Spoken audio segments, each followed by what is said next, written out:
welcome back sa T-Pride TV. For today's vlog, ang una kong ginawa ay kumain dito sa General Sisig na matatagpuan sa bypass sila San Miguel Dos daw.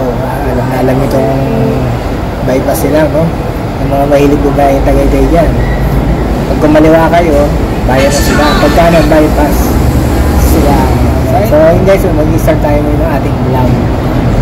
Road trip lang tayo ngayon. Road trip ang vlog. Ilipo tayo sa Taal.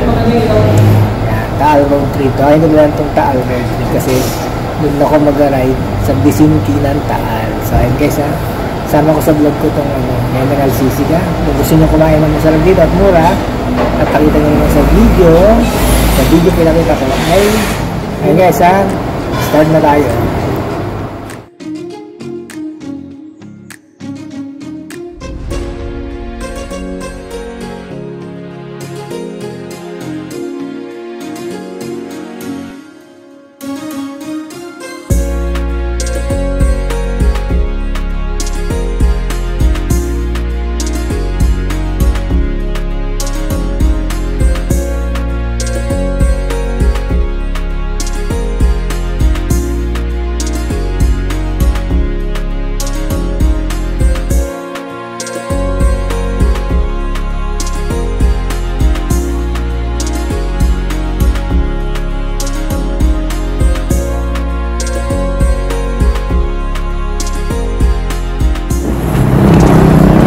Guys, bago tayo tumuloy sa Taal, sa baba, kita nyo ba?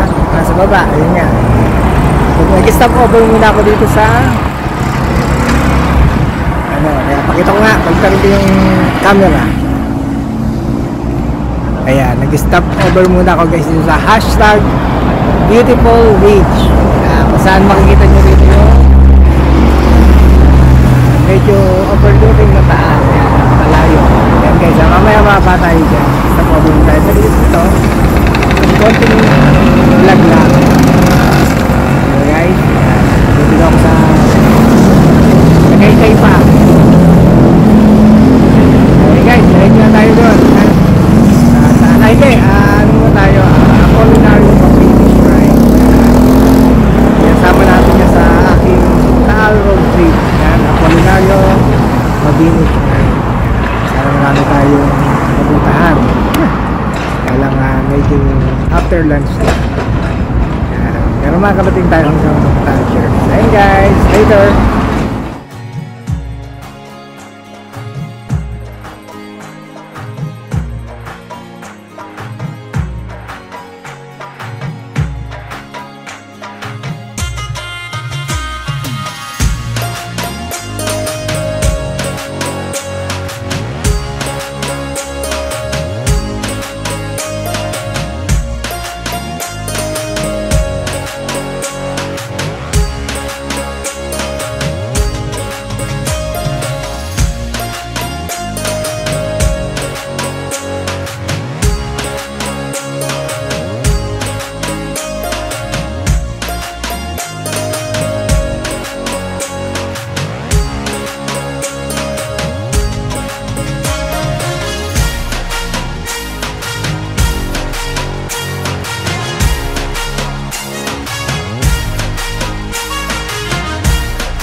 Ayan guys, bago natin ituloy ang ating vlog at ipapasok ko kayo sa Apolinary Mabini. Basahin natin ito. Si Apolinary Mabini, Y. Maranan, basahin ko na born July 29, at talaga Tanawan, Batangas ito mga guys, no? Died May 13, 1903, Manila. Ayan na. Tapos, education ni Apolinary Mabini ay aral siya sa Colegio de San Juan de Letran, saka University of Santo Tomas, UST. sino? Apolinario Mabini known. Yan. Kilala siya guys sa slide ko lang. He is regarded as the utak ng Himagsikan or brain of the revolution. And is also considered as national hero in the Philippines. Mabini's work and thoughts on the government shaped the Philippines fight for the independence over the next century. And guys, ang aking konti lang sabi. At di naman tayo magaling pagpasa ng mga history at natin kayang kauluhin yan at biglaan lang yan, no? Nagtagpa natin dito. Apolinario Mabini Y. Maranan was a Filipino revolutionary leader, educator, lawyer, and statesman who served first as a legal and constitutional advisor to the revolutionary government and then as the first Prime Minister of the Philippines upon the establishment of the first Philippine Republic. Doon yan tinatagay sa ano, yung pinuntahan natin, yung simbahan sa Bulacan, sa Malolos. Yung simbahan na yun. Pwede nyo mapanood yung vlog ko doon. Pero mahalo-halo na vlog ito kasi diadaan ko lang yung simbahan na yan, no? Search nyo na lang yung mga road trip to Baguio. Yan, sinasama ko yung vlog na yun, guys. So ayun guys, tuloy na tayo sa ating tour dito sa Apolinario Mabini Shrine, no? So ayun guys, makikita nyo rito sa gate, pagpasok nyo ay itong Philippine Historical Committee. Ayan, pakita ko lang. At andyan ang bandila. Okay guys.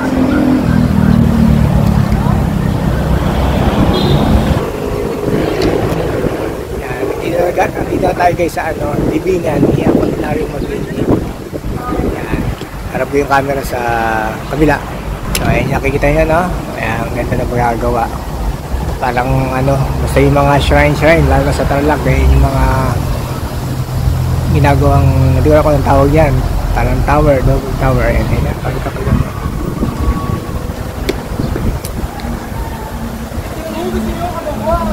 So ayan guys, dito tayo sa sa libingan ni Apolinario Mabini Shrine. Ayan guys, yan lang naman siya.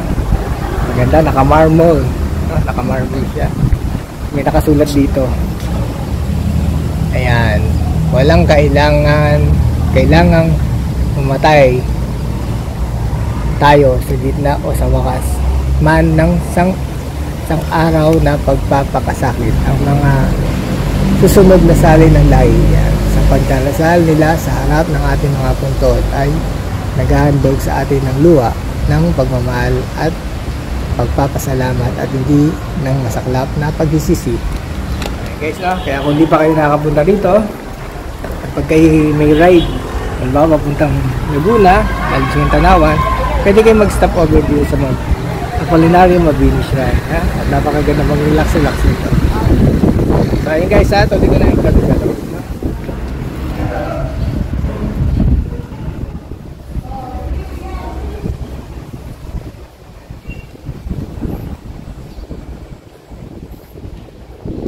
Matali po. Si Puloy po ay si Apolinario Mabini. Malayan niya po ang Puloy. Sige, pasok po tayo.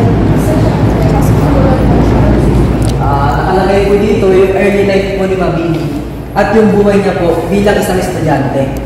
Yan. Bale, ito po yung mga simula na tinuruan siya ng kanyang lolo na si Juan Maranan. Ito po, very rare standing photo niya po. Nag-aaral siya ng abogay siya sa Universidad de Santo Tomas. Yan. Tapos ito po, sa side po na to, makikita mo natin yung original na memorabilia ni Mabini. Yan. Sunglasses niya po, pointing stick po. Ayan po. Ginamit niya po yan na nagtuturo po siya. So ito po, paperweight, silver bottles niya po sa mga coats niya. Tapos ito naman po mga papel dito. Ito po yung class list o listahan ng mga naging kaklase niya po. Nung nag-aaral siya sa paaralan ni Padre Malabanan at nung nag-aaral po siya sa Colegio de San Juan. Yan. Si Mabini po bilang isang reformista. Yan, pasok po tayo. Ito po ang nilalaman ng gallery 2. Si Mabini po ay kabilang sa isang masoneriya. Alam niyo po ba yung masoneriya? Yung masoneria, Hindi parang po. ano po siya, samahan, fraternity, kung gano'n. Kasama na po sila, kasama na po dito sila Emilio Aguinaldo. Yun, si Mabini po bilang isang revolusyonaryo na. Ayan. Pasok po tayo. Revolutionary. Ikaw, ano? Sige. Ito po. Makikita po na, ito po yung tinatanong nyo. Si Mabini bilang utak ng revolusyon. Ayan. Ito pong galing na ito, in-explain po kung paano siya naging utak ng revolusyon.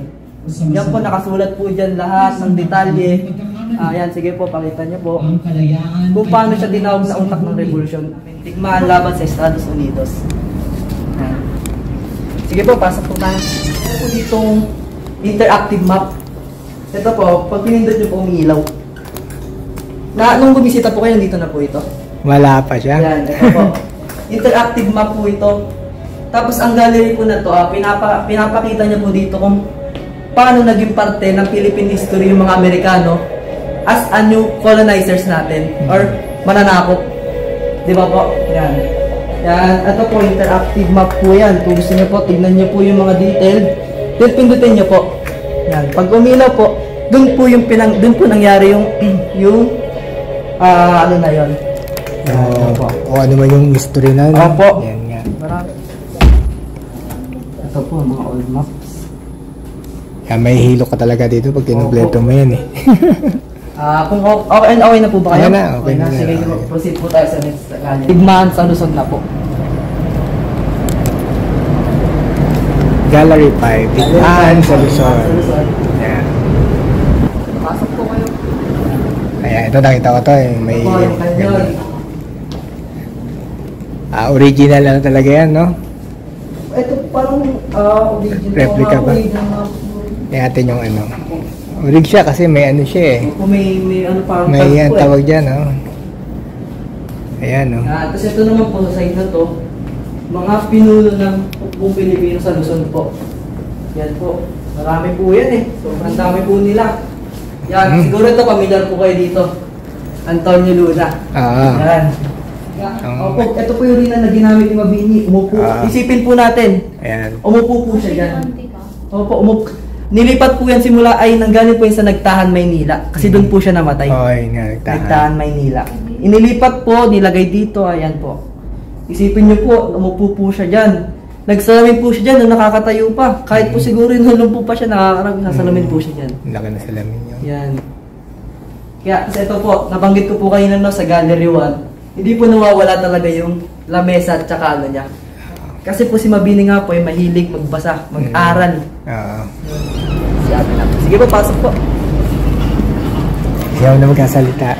So dito po natin makikita ang mga natatanging pinuno ng mga Pilipino po. Ito po sila.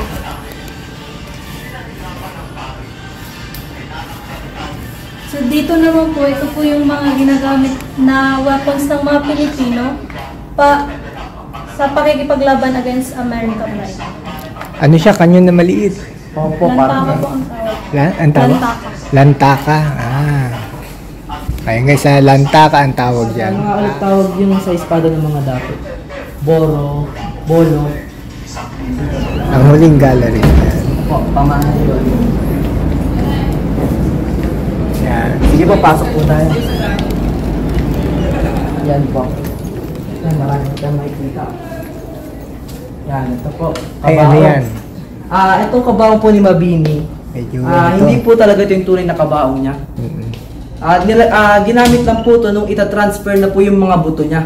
Papunta dito sa Talaga, Barangay Talaga, Tanawan, Batangas. Kasi po, teka, una siyang nilibing ay sa Chinese Cemetery po. Chinese Cemetery, no? Tapos sumunod Ayun, po tama sa tanong ko. Manila North Cemetery. Nilipat siya, pangalawang Opo. lipat. Tapos po nung inilipat na siya, papunta dito, ito po yung ginamit niya. Kasi syempre, ano yung buto na yun, no? Opo. Tawag dito, kasi po kung ano po ang... Hindi naman gaya ng height niya eh. Opo. Maliit na Kung yan. Para ano sa... po hindi niyo po alam, ang height po ni Mabini ay 5'7". Yun, tangkad. 5'7". 5'6 ako, di ka-height mo. 5'7 po, panigurado. Ayan, Ayan guys, ka-height ni Mabini si ano, pangalan niya? Justin po, Justin. Interview natin yan. 5'7 po. Tangkad Kaya pala. po, So ayun guys, yung napakita kong video, mas maganda ngayon, ang third time ko pagpunta dito sa Ano sa rin tawag ulit dito? Yung kompleto na? Ngayon po ang Museo ni Apolinario Mabini, Tanawan po. Museo ni Apolinario Mabini, Tanawan. Opo. Ayan. Pakilala ko lang sa inyo guys yung magaling na, ano ba tawag dito? Nag-explain ng mga Yun lang po gallery, magaling, yung parang museum. ano lang po, papiyaw lang din po ng Ay? mga nalaman ko. Ay, Dahil sir. kahapon lang po kami na ano eh, Itong nagsimula. kahapon na nag-start, no? At teka, tanong ko lang muna, anong sir pangalan nyo? Ako po si Justin. Ay, Justin Milo po. Mag-aaral? Nag-aaral po sa... Sige, shoutout mo yung school Sige mo. po sa ano po, Tanawan City Integrated High School. Senior high. Senior high po, grade 12. Grade 12. Opo. So, ayun guys, yung nakita nyo yung video to, siya yung nag-explain yan. So, tawag to, ilang tuwing bang may ano rito, may bisita o mga batang nagtutur dito, isa ka sa nagsasalita dito? Ganun na nga po. Ina-assign po kami bawat gallery. Kasi po, nakita niyo po marami po kami. Ina-assign po kami bawat gallery kung ano po yung aming explain. Kasi po, ito po ay parte ng aming, sabihin po, subject po namin. Napakahirap ng subject nyo, so luhin nyo ba naman yan? Ako nga, tingin pala, nahihilo na. Based na din po siguro sa aming kukunin sa future. Ay, ano ba course mo? Ang nagbabalak po akong kunin ay tourism po eh. Ay, maganda. Ay, kaya pala, no? Sana yung di ko yung course. Kaya lang, medyo mahina ako sa talk. Maano po, pero magandang lalaki. Tama yun. Yan. Justin, no? Justin. Ako, Justin po. Ayun, ano ba tanong ko sa'yo? So, years na ba o ngayon ka lang tour guide? Actually, ngayon lang po talaga. Kahapon lang po nagsimula. Start. Nasabay yung actual ngayon lang? Kanina lang po umaga. Yung mga nakaraang months, hindi ba? Hindi pa po eh. Gawa ng bagong alam po. So, ngayong araw lang pala, Justin. Opo. Kahapon po kasi po ay wala po halos bisita kahapon. Kaya po ang ginawa namin. Pinag-aralan din. Siyempre, busy sa tao mga dagat. Opo. Kaya kasi mga shrine. Opo, pinag-aralan. Di tulad ko ito pa rin pinupunta ko ngayon. Mahilig ako sa mga Yan nga po, history. namanga din po sa inyo kasi po may ganang ano po eh, parang yung rights niyo po eh, sobrang makabuluhan. Kahit hindi ako magaling magsuot-suot Opo. yung explain. Meron po talagang tao na history. Hindi, Justin, ano yan? Regular na kayo dito? Ay asan lang? Hindi naman. Ang work immersion po namin ay 80 hours lamang po. Ilang hours? 80 hours lamang po. 80 hours dito? Balik 10 days po. 10 Ayun. days lamang po kami magano dito after nun eh, yun lamang po. So guys, bago matapos pang ilang days mo ngayon ay Pangalawang araw pa lang. Meron pa siyang 8 days. Punta kayo dito guys, bago pa hindi ma-explain sa inyo yung mabili siya rin naman. Mabili, sinorkat ko lang eh. Pero nabanggit naman niya yung talagang tawag na ngayon. So ayun Justin, salamat sa iyo ha. Maraming salamat din po sa inyo sa pagpunta niyo po dito. At invite mo sila natin. Punta po kayo dito sa Museo ni Apolinario Mabini. Kahit po wala na po kami dito mga nag-immersion, i-asikasuhin pa din po kayo ng mga namamahala dito. Meron na. Pero syempre, abulin niyo si Justin dito. Habang basta napadaan kayo rito, kahit sa kayo mag-away, Tanawan, busutan naman natin itong mga rider itong papuntang Tanawan to Laguna. Ay, Justin, thank you ha. Thank you po, maraming salamat po sa inyo. At sana ay good luck sa course mo. Maraming salamat po. Grade 12 na, no? Opo, grade 12. Hindi college na. Opo. Okay yan, tourism. Okay, Justin, thank you. Maraming salamat po. Yan. So, ayun guys, thanks for watching. Lipat na tayo. So, ayun guys, kakatapos lang natin pumasok sa Apolinario Mabini Shrine. Pero ngayon ay tawag dito guys ay Museo,